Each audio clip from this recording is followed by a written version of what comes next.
நமக்கு வந்து சப்ளைல நமக்கு உற்பத்தியில எந்த ஒரு பற்றாக்குறையும் இல்லை. இன்ஃபேக்ட் தூத்துக்குடியில 2 யூனிட் டேமேஜ் ஆச்சு, ஆனாலும் நம்மளால ஃபுல்லா சப்ளை செய்ய முடிஞ்சது.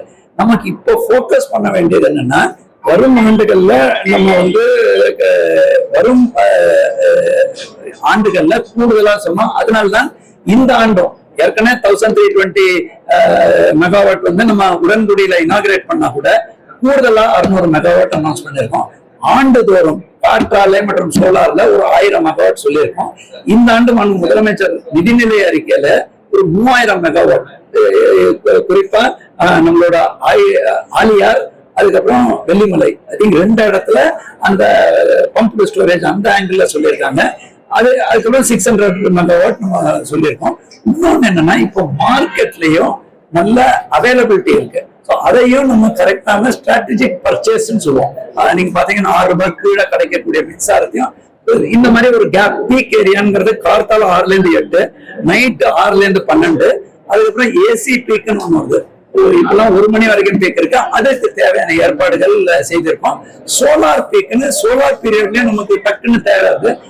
இந்த ஆண்டு ஒரே ஒரு நாள் மட்டும் 20,000 மெகாவாட்டை தாண்டி வந்தது. பட் அதர்வைஸ் இந்த ஆண்டு நல்ல கண்ட்ரோல்ல தான் இருந்தது.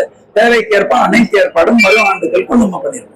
ஸ்மார்ட் மீட்டர் பொறுத்தது ஸ்மார்ட் மீட்டர்னுங்கிறது வந்து இந்தியா முழுவதும் வந்து ஒன்றிய அரசு வந்து RDSS ஸ்கீம்ல திட்டத்தை அறிவிச்சிருக்காங்க.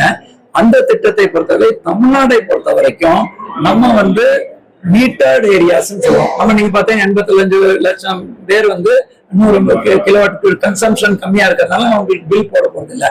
அங்கெல்லாம் இல்லாம நம்ம வந்து government office, high tension unit, அதுக்கப்புறம் ஹை கன்சியூமர்ஸ் சொல்லி ஒரு 1.42 கோடி கன்சியூமர்ஸ் ஐடென்டிஃபை பண்ணியிருக்கோம். அதுக்கு வந்து ஒப்பந்தம் நல்ல முறையில நல்ல ரேட் வந்ததுன்னா மற்ற மாநிலங்களுக்கு கம்பேர் பண்ணி அது ஃபைனலைஸ் பண்ணி அது அட்வான்ஸ் ஸ்டேஜ்ல போயிட்டு இருக்கு.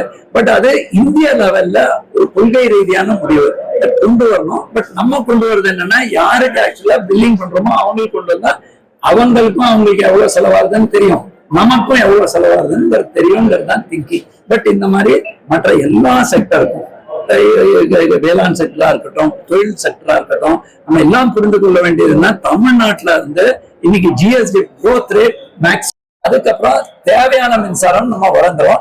அதற்கு தேவையான கூடுதல் பிளானிங் இருக்கணும். 2035 வரைக்கும் எவ்வளவு தேவைங்கிறது கணக்கீடு செய்து முதலமைச்சர் அதற்கும் போர்க்கால அடிப்படையில் நீங்க பிளான் பண்ணி இம்ப்ளிமெண்ட் பண்ணிட்டே இருக்கணும்னு சொல்லுங்க.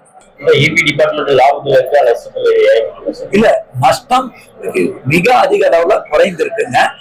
குறிப்பா நீங்க பாத்தீங்கன்னா இந்த ஆண்டு அது வந்து 800 கோடியா குறைந்திருக்கு ஒரு காலத்துல.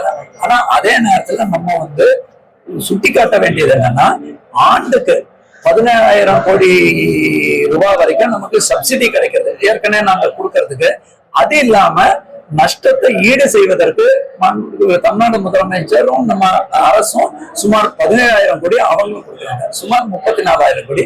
வருவாய் பொறுத்த வரைக்கும் சுமார் 70,000 கோடி வருவாயும் ஈட்டுறாங்க. நிறைய பேருக்கு வந்து ஏதோ ஈபில வருவாய் இல்லை, வருவாய் 70,000 கோடி ஈட்டிருக்கோம். அது இல்லாம சுமார் சப்சிடியும் லாஸ் ஃபண்டிங்னு ஒரு 34,000 கோடி வரைக்கும் அரசு நமக்கு உதவி செய்யுது. பட் தேவைக்கேற்ப திட்டங்களுக்கான நிதி ஒதுக்கீடு இந்த ஆண்டு பெறப்பட்டுள்ளதுங்க. அந்த பெறப்பட்ட காரணத்தினால்தான் இவங்களுக்கு பெண்டிங்ல இருக்க சப்ஸ்டேஷன் டெண்டர் எல்லாம் விரைவுபடுத்த சொல்லியிருக்கோம். இபி ஒர்க் இன்னைக்கு ஈவினிங்கே கம்ப்ளீட் ஆயிருது. அங்க சில வாட்டர் லைன் ஒர்க் எல்லாம் முடிச்ச உடனே அவங்க தன்னோட மாவட்ட ஆட்சியரும் இன்னைக்கு கூடயே இருந்திருக்காங்க. அவங்களும் விரிவா இந்த கார்த்தாலையும் பேச்சு மற்ற தேவைகள் இந்த பகுதிக்கு தேவைகளையும் சொல்லியிருக்காங்க. இந்த ஒர்க்கும் முழுமையா நிறைவேறி இன்னைக்கு ஈவினிங்க ரெகுலர் சப்ளை, இப்போ டெம்பரரிக்குள்ள ரெகுலர் சப்ளை கொடுக்கப்படும். இங்க ஏஇபிடபிள்யூடியும் பாராட்டக்கூடிய விஷயம் என்னன்னா, தேவையான ஜெனரேட்டர், மாற்று கரண்ட் சப்ளையும் இபியோட இணைந்து அவரும் ஏற்படுத்தும். செய்திகளை உடனுக்குடன் தெரிந்து கொள்ள கீழ்கண்ட கேபிள் மற்றும் டிடிஹெச் நெட்வொர்க்குகளில் எம்நாடு செய்தி தொலைக்காட்சியை காணுங்கள். பாதகம் செய்பவரை கண்டால் நாம் பயம் கொள்ளலாகாது பாப்பா. மோதி மிதித்து விடு பாப்பா, அவர் முகத்தில் உமிழ்ந்து விடு பாப்பா. அண்மை செய்திகளை உடனுக்குடன் தெரிந்து கொள்ள இணைந்திருங்கள் எம்நாடு தொலைக்காட்சியுடன்.